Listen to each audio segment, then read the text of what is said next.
ça peut te finir même des hectares comme ça là. Dès que ça entre là, ça part de cette tige à l'autre, ça évolue très vite. Et quand ça fait ça, vous ne faites rien.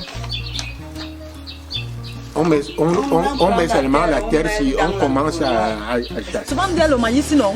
Même quand tu casses le maïs, tu la vois dedans là, il est déjà maillé là, ça devient gros comme ça là. C'est ça ici.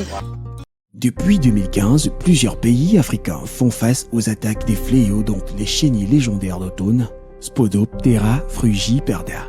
6 ans après sa première apparition, comment les encadreurs et les producteurs perçoivent-ils les dégâts de ce lépidoptère? De quels moyens disposent-ils pour le gérer durablement? Ça, c'est une enquête qui est faite dans 3 pays en Afrique. Donc en réalité, on est en train de collecter un certain nombre d'informations sur les cultures de manière générale, mais en particulier sur le maïs.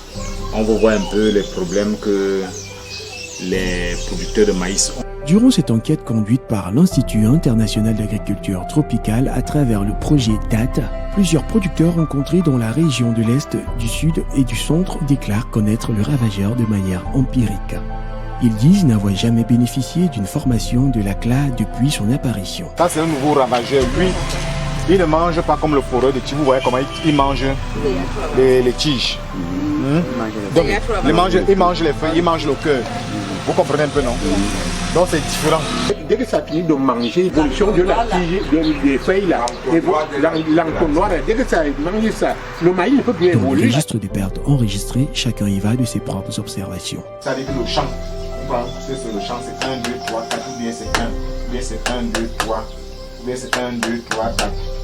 La superficie, c'est tout le champ qui est attaqué, ou bien alors par endroit. C'est par endroit. Maintenant, on veut savoir si c'est beaucoup ou bien c'est petit, ou bien c'est moyen, ou bien quand vous regardez toutes les parties qui sont attaquées là, c'est une grande partie du champ, c'est une petite partie du champ, ou bien on ne sait pas. C'est une petite partie de. C'est une petite partie. Mais c'est réparti partout dans le champ. Dans le champ, oui. C'est par endroit comme on a dit là. Un peu plus loin, on laisse une partie là où c'est n'est pas attaqué, encore un peu plus loin, vous trouvez une tige attaquée. Bon, maintenant, est-ce que ça affecte votre rendement? Ça affecte le rendement? Ça affecte. Comme mesure de protection phytosanitaire, plusieurs font recours à la cendre, la terre ou encore du sable. Les prix des pesticides varient entre 1500 et 8000 francs. Après usage, les emballages sont jetés hors des champs ou brûlés. Chez nous ici, quand il y a la chenille, le plus souvent on prend la terre que nous cultivons. On déverse dans le maïs. Sur la sangle, voilà. Donc quand vous faites ça, c'est efficace à 100%. C'est très efficace. À 100%. À 100%. Il faut souvent éviter de toucher le poison. Hein. Les acteurs invitent la recherche à se pencher sur les méthodes de lutte non chimiques comme la terre, le sable ou l'huile de piment. Au chapitre des besoins, la hâte et l'espoir sont perceptibles sur les visages. Il faut d'abord qu'on forme les agriculteurs, les producteurs. On les forme. Bon, vous apportez, s'il y a les intrants, vous apportez, et s'il y a la mécanisation, vous apportez le tracteur. Nous n'avons pas de connaissances pour faire certaines choses.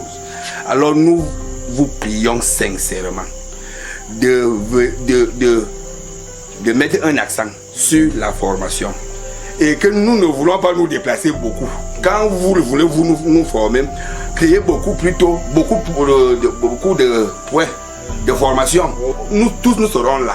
Ces producteurs et encadreurs se souviennent encore du succès des actions antérieures, notamment la distribution des boutures de manioc, ce qui aura contribué à l'autonomisation de plusieurs familles au Cameroun et ailleurs.